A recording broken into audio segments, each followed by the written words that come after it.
চার খলিফার যুগ শেষ হওয়ার পর ইসলামী খেলাফতের প্রধান হন চতুর্থ খলিফা হযরত আলীর বড় ছেলে ইমাম হাসান। কিন্তু পিতা আলীর মতো ইমাম হাসানকেও খলিফা মানতে নারাজ দামেস্কের প্রভাবশালী গভর্নর মুয়াবিয়া। কোন ধরনের দাঙ্গা ফ্যাসাদ চান না বলে মাত্র 6 মাসের মাথায় ইমাম হাসান কয়েকটি শর্তে মুয়াবিয়ার কাছে ইসলামের খেলাফত হস্তান্তর করেন। তার প্রধানতম শর্ত ছিল মুয়াবিয়া তার খেলাফতের পর ইমাম হাসানের কাছে আবার খেলাফত হস্তান্তর করবেন, ইসলামে যাকে বলা হয় ঐক্যের সন্ধি। এর ফলে 661 খ্রিস্টাব্দে ইসলামের নতুন খলিফা হন দামেস্কের গভর্নর মুয়াবিয়া।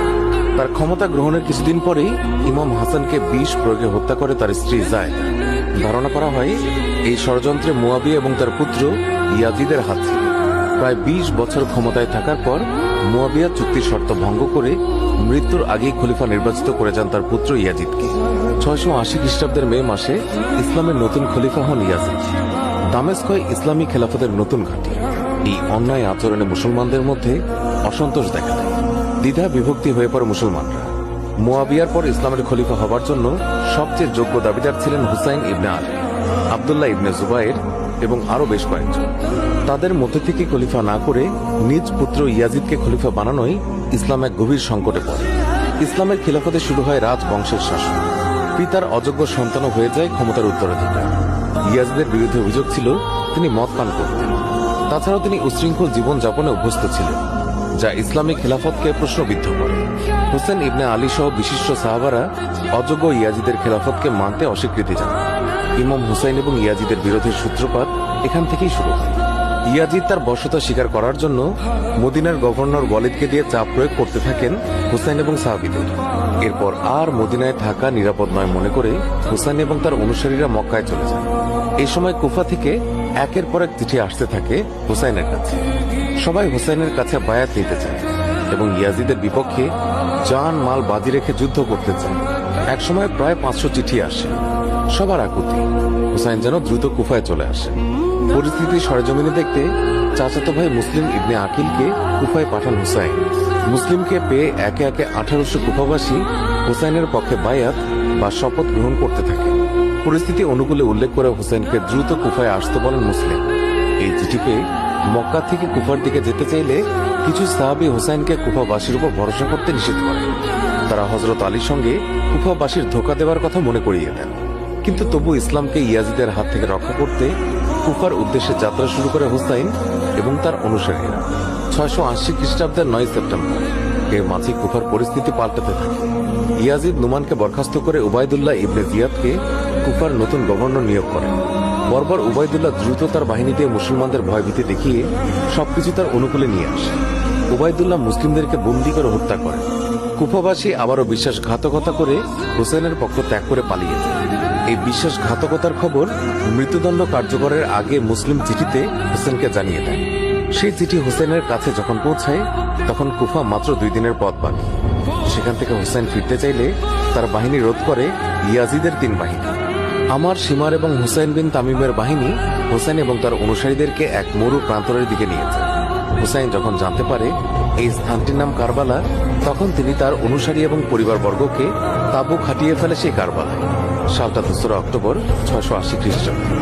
ইয়াজিদের সেনাপ্রধান উমার ইবনে সাদ কারবালায় এসে ফোরাত নদী থেকে পানি সংগ্রহ বন্ধ করে দেয় হুসাইন এবং তার সঙ্গীদের। কয়েকদিনের মাঝে পানির অভাবে শিশু, নারী এবং সৈন্যরা দিশেহারা হয়ে পড়ে। 8 দিন পানি পান করতে দেয়নি কাউকে। যুদ্ধ যখন অবশ্যম্ভাবী তখন রক্তপাত এবং খুনাখুনি বন্ধে 3টি প্রস্তাব দেন ইমাম হুসাইন। 1. তাকে মদিনায় ফিরতে দেয়া। 2. তাকে তুর্কি সীমান্তের দুর্গে অবস্থান করতে দেয়া। 3. ইয়াজিদের সাথে আলোচনার জন্য তাকে দামেস্কে পাঠানো। কিন্তু উবাইদুল্লাহ হোসেনকে নিঃশর্তভাবে ইয়াজিদের বশ্যতা স্বীকার করতে বলে। হুসাইন ইয়াজিদের কাছে বশ্যতা স্বীকার করার চাইতে যুদ্ধে শহীদ হওয়াকে সম্মানের মনে করে। তাই যুদ্ধের জন্য প্রস্তুত হয় 2 পক্ষ।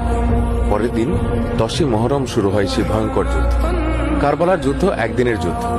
আগের রাতে অনুসারীদের সাথে একটি ভাষণে হুসাইন জানান যে কেউ চাইলে তার দল ত্যাগ করে চলে যেতে পারে, কিন্তু তার সঙ্গীরা কেউ তাকে ত্যাগ করলেন। ইমাম হুসাইনের সঙ্গে যুদ্ধে জীবন বাজি রাখলেন সবাই। আর পুরো রাত আল্লাহর ইবাদতে মশগুল থেকে সকালে যুদ্ধের জন্য প্রস্তুত হল ইসলামের শ্রেষ্ঠ যোদ্ধারা। 10ই মুহররম সকালে শুরু হয় যুদ্ধ, আর যুদ্ধ শেষ হয় সূর্যাস্তের আগে। কারবালার যুদ্ধ ছিল একদিনের যুদ্ধ। হুসাইন তার 2 সেনাপতি নিয়োগ করেন 2 দিকে। আর তাঁবু সামলানোর দায়িত্ব দেন ভাই আব্বাসকে। 32টি ঘোড়া আর 40 জন পদাতিক সৈন্য ছিল হুসাইনের বাহিনীতে, আর ইয়াজিদের কাছে প্রায় 30,000 সৈন্য। শুরু হয় একক যুদ্ধ। একে একে সকল অনুসারীরা যখন শহীদ হন, তখন নিজের পরিবারের সদস্যরা এক একে যুদ্ধের ময়দানে আসে। হুসাইনের ছেলে আলী আকবর একক যুদ্ধে পরাস্ত হবার আগে কাঁপিয়ে দেন ইয়াজিদের বাহিনী, আর ইমাম হাসানের ছেলে কাসিম বীরের মতো যুদ্ধ করে প্রথম শহীদ হন। পানির অভাবে নারী পুরুষ শিশুরা পিপাসায় আর্তনাদ করতে থাকে। তাদের মুখের দিকে চেয়ে ফোরাত নদীতে পানি আনতে যান ভাই আব্বাস। এই অসীম সাহসী আব্বাসকে কেউই থামাতে পারে না। ইয়াজিদের বাহিনী ভেদ করে সে নদী থেকে পানি নিয়ে ফেরে, কিন্তু ফেরার পথে শত্রুদের আঘাতে প্রথমে তার ডান হাত কাটা পড়ে, পরে বাম হাত দিয়ে যুদ্ধ চালিয়ে যান তিনি। শেষ পর্যন্ত শহীদ হন আব্বাস ইবনে আলী। এরপর 6 মাসের পুত্র শিশু আসগর হাতে নিয়ে ময়দানে আসে হুসাইন। জালিমদের দিকে প্রশ্ন ছুড়ে দেয় কেন তারা যুদ্ধ করছে। আসগরকে উঁচুতে তুলে ধরে জিজ্ঞাসা করেন কি অপরাধ এই শিশুর। এমন সময় একটি তীর এসে রক্তাক্ত করে দেয় শিশু আসগরের দিকে। পিতার হাতেই শহীদ হন 6 মাসের শিশু আসগর। অসুস্থ পুত্র জয়নাল ছাড়া বাকি সব পুরুষ নিহত হলে একাই যুদ্ধের জন্য প্রস্তুত হন ইমাম হুসাইন। বিদায় মুহূর্তে বোন জয়নাব, মেয়ে সখিনার কান্না আর পিতা হুসাইনের বেদনায় ভারী হয়ে ওঠে পুরো কারবালার ময়দান। শুরু হয় হুসাইনের যুদ্ধ। অকুতভয় বীরের মতো যুদ্ধ করে একের পর এক সৈন্যকে পরাজিত করতে থাকে মহানবীর আদরের নাতি।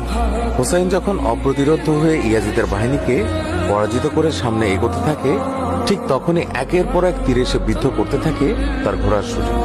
একটি তীর হুসাইনের উরুতে এসে লাগে, হুসাইন মাটিতে পড়ে যান।